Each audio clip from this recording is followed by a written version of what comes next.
میں نے ان سے یہ کہا کہ ہمارے تعلقات آپ سے صرف علمی نہیں ہیں، بلکہ ہندوستان کی آزادی میں آپ لوگوں کا دخل ہے۔ ہمارے اکابر نے جو آزادی کی جنگ لڑی ہے، اس کے لیے افغانستان کی سرزمین کو انہوں نے چنا تھا۔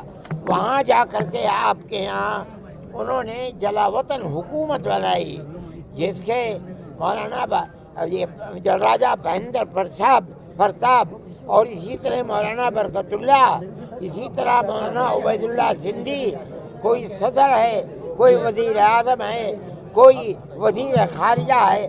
اس لیے آپ کا ہمارے ساتھ صرف علمی تعلق نہیں ہے، بلکہ ہندوستان کی آزادی کا بھی تعلق ہے۔ آپ لوگوں نے جو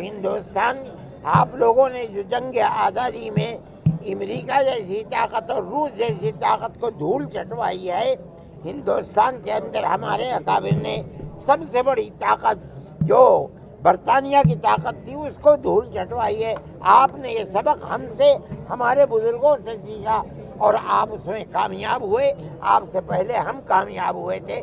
ہماری دعا ہے کہ آپ کی حکومت قائم رہے اور آپ اسی طرح کام کرتے رہیں۔ آپ کو لگتا ہے کہ اس ملاقات سے دونوں ملکوں کے رشتے جو ہیں وہ اور بہتر ہوں گے؟ اس کی دلیل ہے کہ ہندوستان کے وزیر خارجہ نے اپنا سفارت خانہ کھولنے کا اعلان کر دیا آج اخبارات میں۔